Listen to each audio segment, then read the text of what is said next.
Hello! Magandang gabi, DJ Tony at DJ Labutsi. Oy, magandang gabi! Oy. Ex-Deal. Ah, Ex-Deal Queen. ex-deal ko. Bakit ex-deal queen ang pangalan mo? Pumapayat siya. Kailangan po natin maghanap ng trabaho, mag-ex-deal para magkapera. Ayun. Ex-Deal nga eh, so walang pera. Ikaw talaga, Hindi, kung makain ka ng walang makakapag-deal bayad. tayo, na may deal. Tapos kapalit nun, may pasingit. May Ayun. pasingit sa abo. Abu. Baka GC lang yung Baling na kapalit baling, mo. Baka GC. Starbucks GC. Ayun po. Oh, so anong confession mo sa amin? po. Hello? Ang ikukonsulta ko, syempre sa umaga, may katrabaho po kasi ako na sa morning, magkatrabaho lang po kami, so wala masyadong parang, masyado kaming formal. Kumbaga, tinginan lang, daanan lang, tinginan lang sa mata pag nagkakasalubong. Pero pag sa tingnan kasi, hindi alam ng lahat ng katrabaho namin. Naipis kayo? Kumbaga, Hoy, nasa radyo tayo, wala tayo sa natin, sa tindahan. Akala so yun nga po. Akala dito nagkukwentuhan lang talaga tayo dito sa amin. So yung workmate mo, kalandian mo. Yes po, tuwing gabi. Oh. Hindi alam ng mga kasama namin sa trabaho. Lagi kami magkasama sa isang kwarto. At doon ginagawa ang lahat ng gimikan, lahat ng pasabog. Uy, ano yung palabok? Pasabog, DJ. Yung palabok nyo ba, may itlog ba yan? Ay, syempre. Medyo kulay brown ata yung pasabog na yun. Halata eh. Brown? Bakit itlog mo brown? Brown egg. brown? Baka brown egg. Yun ano. Century egg. Yes po. Ay, So- century egg nga. Totoo. Yung palabok nyo ba, meron ding mga pansit? Meron mahabang pansit. Oh my gosh. Yung pansit nyo ba, nanlalambot din minsan? Nanglalapot din po siya, pero pag hindi maganda pagkakaluto, tumitigas din po siya. So, ang ginagawa nyo, hindi nyo muna kinakain yung pansit, pinapahanginan nyo muna. Hanggang sa kabagan. Baka itong pansit may talong. Ala, kadiri yung palabok, may talong. Anong lasa ng Parang hindi nga palabok? maganda yun, DJ. Parang hindi nga masarap sa palabok yun. Wala sa palabok Wala, yung tone. Ito kasi mayaman to, taga-Canada eh. Yung talong niya, ano? Yung talong niya, DJ, alam mo, sobrang haba. Sobrang Oh my God, textured. talong. Sobrang textured nung talong na yun. Grabe. Kaya parang, pag workmate umaga, sa akin kagabi. Oh, yun. Ay, ganun sa Yung talong ba, anong measurement niya? Ano siya? Yards? Meter? 4 Grabe. inch? 5 Kilometers? inch na tayo, DJ. Siyempre, realistically, 4? 6 inch. 6 inch? Ayan, Pinoy. 6 inch? inch. Asian. Ako divided by 2. Sa akin, divided by 2 yun, 6. Sabi niya, divided by 2 yung kay Tony. So, 6 inch. 3 inches? Ano yan? Kuntil? Ano ba yun? So, ano pang mga kinakain nyo? Bukod sa pansit palabok, nag-ano rin ba kayo Gusto ko rin, DJ. kumakain ba kayo ng andoks, ng puwet ng manok, like that? I love puwet ng manok, DJ. Oh, you Oh, love wow. Puwet. Wow. You Yes, love the kumakain puwet ako ng or puwet. you love the puwet or the puwet loves you? Parang both, DJ. Ayun. Parang Ay, kaya ko yung both, DJ. ay, Yung partner ba- palabog, palaban. Kumakain din siya. Kumakain din siya minsan. Parang kailangan ko ba siyang pilitin? Para Yung yung partner mo kumakain leeg ng manok. O bituka ng manok. Talagang sinusuksok yung mga bituka mo na para ka ng kinokolon cleansing. Ayan! Na grabe. Parang lumalabas yung mga oil-oil Ay, pa. nako, chicken oil. Sarap yun. Oo. Ilang buwan na ba to ang relationship nyo? Actually, DJ, 2 months pa lang kami nag-work. Pero, di ba, sobrang bilis. Umabot na doon. Kasi DJ, every time na parang 1 week pa lang, nagpaparamdam na siya. So, pinigbigyan ko. Siyempre, pogi eh. Pogi. So, paano muna pala nagkaumpisahan na? Oo. Nagkalabitan na? Paano yun? Nagkakilanlan na? Siyempre, ano? 2 weeks ka lang. Yes, DJ. Actually, ganito yung nangyari. Parang yun nga, parang syempre as workmate. So, lagi talaga kami magkikita sa buong birthdays namin. Tapos yun, parang one time, nabangga niya ako. Tapos parang nagkatigil kami saglit. Tapos parang pinagkainaayan niya ako. So, nung time na nakita ko siya pumasok sa CR, sinanggaban ko na DJ. Ay, sunod-sunod hold na up yun. Sa CR? Nung pumasok sa CR, sinunggaban niya na tapos may hawak siyang baril. Ang Sabi niya, gagawin ni JB yan, mamaya. sabi niya, itaas mo ang Sabi ko, mo, itaas mo ang nagtuloy-tuloy na kamay po mo. yun. Gaganon pa. Very what?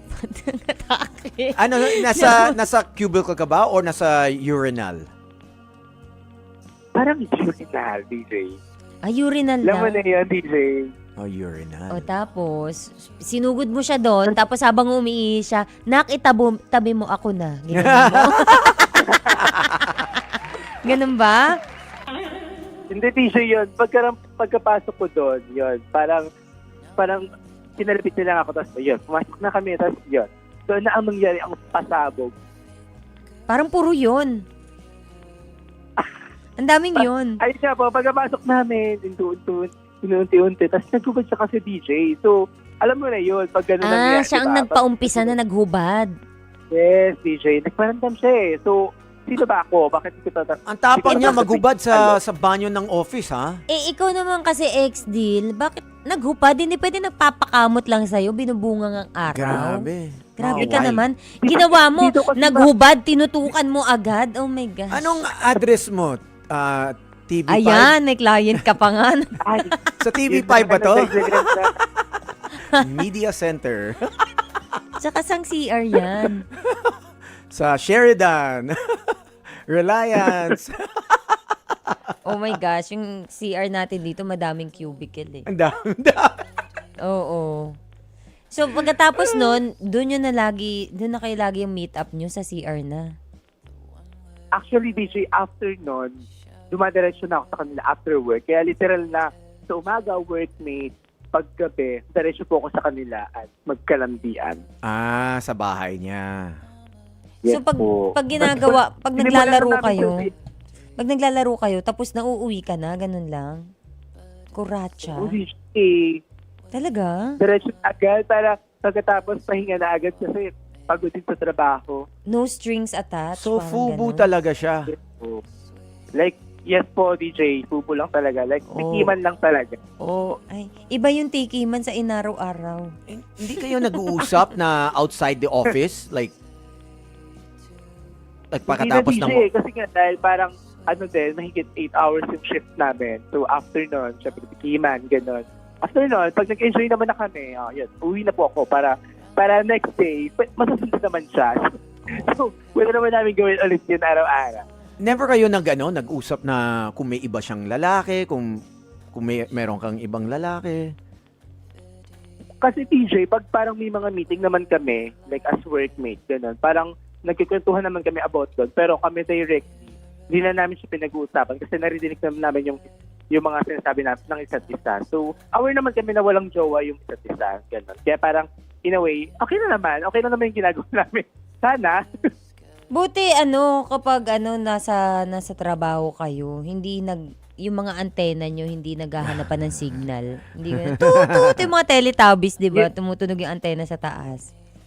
Yun na nga, DJ. Kaya paminsan-minsan may sulpot-sulpot, pero hanggat maaari, iniwasin namin. Kasi mamayang gabi, pwede naman natin tuloy yan. Ganun. Tinitiis Ganun yung ginagawa na lang. namin. So, anong ginagawa nyo? Nagpa-pampers na lang kayo? O nagpa-panty-liner? Sino ba top o bottom? Pero kayong bottom? Ay, siya yung top DJ. Siyempre, alam mo na, pag sinabi nga, pag nakita mong Pogi, bumukha ka na lang. Ganun. Grabe. Pogi, sige na. Yun. Ikaw pala bottom eh. Pogi. Siya, si ano naman, si XD lahat siya. Ayan. Ano siya, all around siya. Okay ka ba sa 6K? Starting 6K. Mamasukan. So, wala talaga, no label at all. So, hindi ka na-fall? Yes po. Wala naman, kasi DJ parang ano naman in a way parang napag-usapan naman namin. Kasi diba the usual fubu, parang pinag-uusapan naman na okay, walang emotions, walang attachments, gano'n. Like literal na after yung work, magtitikiman, after nun, work ulit the next day. So para lang in a way, pag nasa workplace kami, pa rin kami, professional, gano'n. So, walang alam sa... na talaga. So, ex-deal queen, walang alam sa opisina na nag-aano kayong dalawa? Yes, DJ. Hindi namin pinapahalata. Pero sana hindi nila nahalata. Kasi Pero- tinatry naman namin hindi pahalata. Alam naman sa opisina nyo, out kayo sa opisina nyo. I mean, alam nilang bye kayo. Yes po, aware naman sila. Oo. Especially po sa akin. Kasi parang since birth naman, alam naman ang lahat na nagiging kasama ko sa, or nasa parte ng environment ko. Aware sila na hindi ako straight. So, even sa workplace, alam din po nila. Oh. Mm. I-describe mo naman yung ano mo, yung fubu mo. Ano ba, kamukha sino? O sinong artista na lookalike? Ay, pero, Wag OA wag OA. alam na kasi DJ, yan. Derek? Siyempre, para Alam mo bidang-bida yun, ka, DJ, di ba? okay. Bidang-bida ka talaga, sobrang gwapo. Alam mo yan, DJ. Ayan. Para, siguro sabihin ko, yung sa OA, street. James Reid nung naghiwalay na sila. Parang ganun, kasi parang ano siya parang may lahi, pero parang alam mo yon Pilipino kasi dahil lumaki po, dito po siya pinanganak, tapos lumaki, pero may lahi siya. Lahing Kasi bading. Lahing bading, actually, DJ. So, gwapo ito na na tisoy-tisoy. Oo, yes po. Opo, Tisoy. Kaya pala 6 inches kasi may halo eh. Yes. Oo, may halong alam mo naman semento. ang Pilipino dito. Marunong pumili si ex-deal queen. Oo. Anong pinakamalalang bakbakan yung dalawa? Nasa napagkakaalala mo? Ito na nga, kasi di ba dahil 8 hours mahigit yung shift namin, syempre pagod na yun. Mm. So after nun, dapat parang pahinga na dapat, pero dahil sa mga kalibugan ng mga utaw, yun. So, parang nakailang round kami DJ, pagod na. So sabi ko, gusto ko man sabihin sa kanya, pwede ba makitulog ka lang dito? Dahil sa sobrang pagod. Pero syempre, no attachment, no emotion. So, kailangan kong umuwi. So, di ba, babiyahe pa ako, ilang oras na naman, tapos papasok na naman bukas. Tigasaan Wala ba siya? pa po, pero- Tigasaan ba siya? Baka kasi malaman, yun doon ako nagkatrabaho, DJ. Oh, ganong kalayo yung bahay mo tsaka Tsaka ba't bahay mo pa niya? tinatanong, Tony? Lagi nga nilang ginagawa, tinatanong mo pa kung Hindi, tigasan gusto lang siya. malaman yung distance. yung pagod. Natatapos Bakit nga ako sila pa- tapos tatanungin mo kung tigasan siya. Pero ano na naman, DJ, para mga 30 minutes away lang naman sa work. Ah, okay, 30 minutes. Okay, 30 minutes. Oh, Okay. Pero, malapit syempre, lang. di ba, dahil pagod ka na sa work, pagod ka na Oo. dun sa ginawa nyo after, parang yung 30 minutes ay dapat tinulog ko. Ganun. So feeling mo kapag uuwi ka galing sa kanila, parang akala mo talaga, I'm so used, gamit na gamit ako. Ganun. May ibang araw na ganun, DJ, pero syempre nag-enjoy tayo, kaya nga patuloy pa rin tayong pumapayag dun sa fubu na sitwasyon. Hanggang ngayon, ongoing pa rin? Yes, DJ, ongoing siya. Kasi Iba. nag-enjoy Now talaga ako sa showing pa TV. din. May mga boundaries ba kayong dalawa o rules na pinagsabihan mo na oy sa office walang landian o bawal ka magka-girlfriend or boyfriend or may pag na-in love ka na sa ibang tao sasabihin mo Ano naman, DJ, ang usapan naman namin, like, hindi kami masyadong magpapansinan sa office kasi nga, baka mahalata, ganon. Oo. Tapos, if ever na kunwari, magkagusto siya sa ka-work namin, na since magka-work kami, ganon, parang, dahil wala naman kaming emotion or parang attachment sa isa't isa, walang magsiselos, ganon. Ay yung pinaka-main parang usapan namin, pag nasa workplace kami especially. So, yun naman, nagkasundo naman kami doon. Straight, Never na ko na rin makipagbiroan siya or makipaglandian sa work. bi ba siya or gay? Bye siya, DJ. So, in the future, ex-deal, baka magkaroon ng girlfriend siya. Okay ka lang? Yes po. Okay lang naman ako doon, DJ. Okay. Yes, apo. Okay lang Pag-usapan naman siya naman namin magka-girlfriend kasi sila naman yung magka-workmate. Oo. Mas madalas But sila magkikita. Payag ka, ex-deal na in the future na sabihin sa'yo, "Hoy, may girlfriend na ako. Pwede ba threesome tayo?" Di ka magsiselos? Ay, parang exciting yun na. Ay, Yeah! Why not try natin? pero ganito ang eksena. Tatlo Oo. kayo. Tapos, siya yung poging James Reid.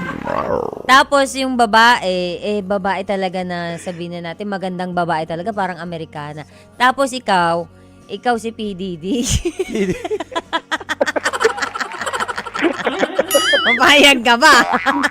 Mapayag ka, ikaw yung Ayoko lang ganun, ikaw yung DJ. may Parang ginagawa ayoko lang sila, tapos dadaan ka, tapos iwawagay-way mo yung Ayan. yung ano mo. Parang ayoko lang ganung sitwasyon, DJ. Parang, okay, mag-ano tayo, roleplay na lang.